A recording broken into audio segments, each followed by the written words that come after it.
Hey guys, Darren here from Celebrity Tributes. Today's video is a tribute video to original rock and roll star Jerry Lee Lewis. Jerry Lee Lewis was born on September 29th, 1935 to parents Elmo and Mary Lewis in Faraday, Louisiana. He grew up in a poor farming family and in his youth started playing piano with his two cousins, Mickey Gilley and Jimmy Swaggart. His parents mortgaged their farm to buy him a piano. He was influenced to play piano by his older cousin Carl McVoy, the radio, and a juke joint called Haney's Big House. His first public appearance was playing with a country band at a dealership in Faraday. The hit of his set was a cover of Stick McGee's song, Drinking Wine Spod. His mother enrolled him at the Southwest Bible Institute at Waxahachie, Texas, so he could sing evangelical songs exclusively. He played a boogie-woogie rendition of My God Is Real at the church assembly and was expelled the next day. After this, he started playing at clubs and around Faraday and Natchez, Mississippi, being part of the new rock and roll sound, cutting his first demo recording in 1952. In 1956, he traveled to Memphis, Tennessee to audition for Sun Records. By December, he was recording prolifically as a solo artist and as a session musician for artists including Carl Perkins and Johnny Cash. On December 4th, 1956, Elvis Presley dropped into the studio to visit Sam Phillips while Perkins was there cutting tracks, with Lewis backing him on piano. Johnny Cash was also there watching Perkins.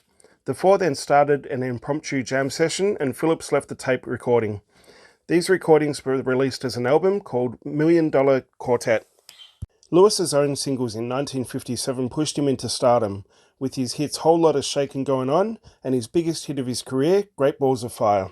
As part of his act, he would pound on the keys with his heels, kick the bench aside while playing standing up, running his fingers up and down the keys, sat on the keyboard, and stood on the piano.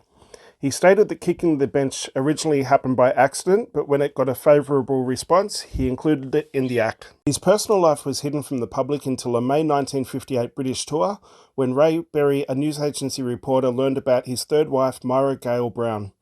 She was his first cousin once removed and was 13 years old when they married, while Lewis was 22. He denied the claim, stating she was actually 15, but that doesn't make things much better. The publicity caused an uproar and the tour was cancelled after 3 concerts. His popularity quickly eroded after the scandal and he joined Smash Records in 1963 after his Sun recording contract ended, but didn't have much success. Although his concert album Live at the Star Club Hamburg was considered one of the greatest live albums ever. In 1968, he made the transition into country music and had hits with Another Place, Another Time. This reignited his career. Throughout the late 60s and 70s, he regularly topped the country charts. His successes continued throughout the decades and he embraced his rock and roll past. He also continued to tour the world releasing new albums. His 2006 album Last Man Standing was his best-selling release with over 1 million copies worldwide, followed by Mean Old Man in 2010. He was inducted into the Rock and Roll Hall of Fame in 1986. He was also a member of the inaugural class inducted into the Memphis Music Hall of Fame and inducted into the Country Music Hall of Fame in 2022.